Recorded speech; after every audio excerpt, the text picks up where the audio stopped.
And now we come to the special feature of our program, the appearance of our mystery guest, for which I've asked my friends on the panel to put on their blindfolds. Jerry Lewis has got his on. Get that up where it belongs there, Lewis. Now, are all those blindfolds in place? Ours are. All right, fine. Then will the mystery challenger come in and sign in, please?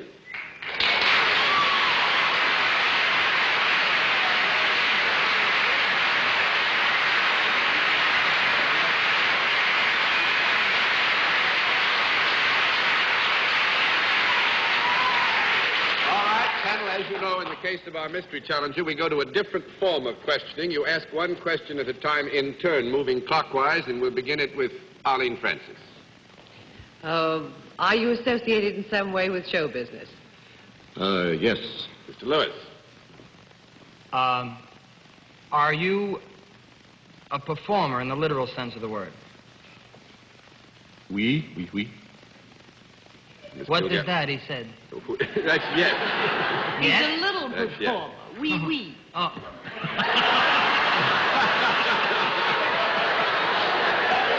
Miss Kilgallen?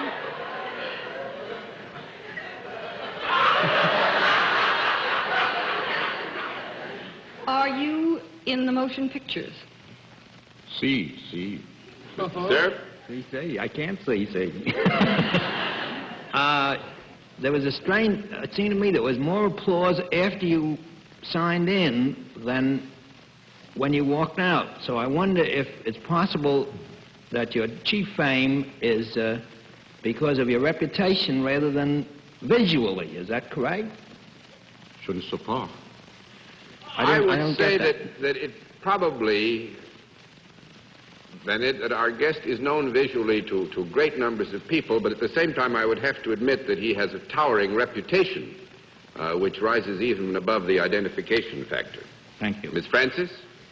I'm in Pittsburgh. But the gentleman is a performer, you said, or he said, or we weed. The gentleman does perform, yes. He performs, but he performs mostly behind the scenes, am I led to understand? What was this reading you just gave? See. Yes, I think that in balance we would have to say that behind the scenes is the principal area of operation. Uh-huh. Mr. Lewis? But you do both, behind the scenes as well as in front of the camera. Is that correct? Am I to believe? Yeah, that's right, yeah. That is true. Do I go again? Yes, you go ahead, because you were merely re-establishing an already recorded fact. Oh, thanks a heap.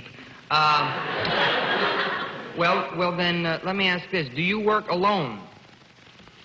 No. No. 1 down and 9 to go, Miss Kilgallen. Are you in any way associated with the production end of motion pictures? Oui, mademoiselle, oui. Mr. Cerf? I think I know that voice from personal acquaintance. Are you beloved by millions and millions of children? It's Gulliver.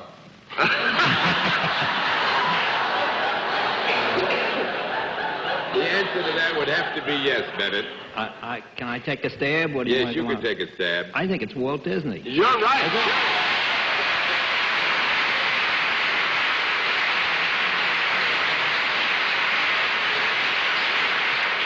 I was afraid to use the falsetto because that's the mouse.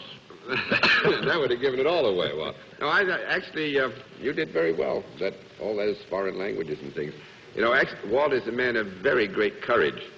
Next Tuesday's, I guess it is next Tuesday, Saturday Evening Post is going to come out with an article written about Walt Disney by his daughter.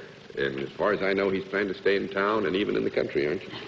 Well, I think I should leave town. No, I'm Because sure it was a conspiracy on the part of all the women in my family to give the lowdown. I must say. And everybody had something to say in it, except there's one female that didn't say a word, and that's my dog. Your dog didn't say anything. Well, they do say a man's best friend. Could I ask you a That's question, Walt? When we had lunch together in Hollywood, you gave me a long list of all the wonderful additions you're going to put into Disneyland this year. Are they coming along? Well, I completed those. I'm starting on next year. the chairlift that's going Oh, over yes. the whole, is that in? And the Tom Sawyer Island that you tell me about? I made it. I made it in time for the summer season. Now I'm starting on my next year's plans, which... May I ask? Oh, I'm sorry, I Bennett. just wanted to say, give a plug to Disneyland. I think it's the most wonderful place for kids and adults I've ever visited in my life. I just wanted to ask Walt a question. Walt, did you check with the government to see if they needed any money lately? You know what money he put into this place? Oh, for heaven's sake. Now, I would like, actually, it's no secret that Walt and I have worked basically in another network, but I'm more interested in what you think now about television after 2 or 3 years of exposure. Well, it's wonderful. It's wonderful. You get to reach people in a sort of an immediate way. With the pictures, you work for years, and then it's quite a while before you know how what you're working on is going to come out, how it's going to be received. But with television, you know, well, in a very short time. Do you find it's a burden, Walter, over the other working habits? Or Oh, no. you I get think some- I found it very stimulating. Very stimulating. For the whole staff, everybody, it's been a great stimulus for the whole organization. Fine. That's good, you know, because that makes it sound like Mr. Walt Disney's going to stay in television, which is what I really wanted him to do. Walt, thanks I think very I much. made it. It's glad to have you with us, and nice that you have been our guest. Will you say hello to Bennett?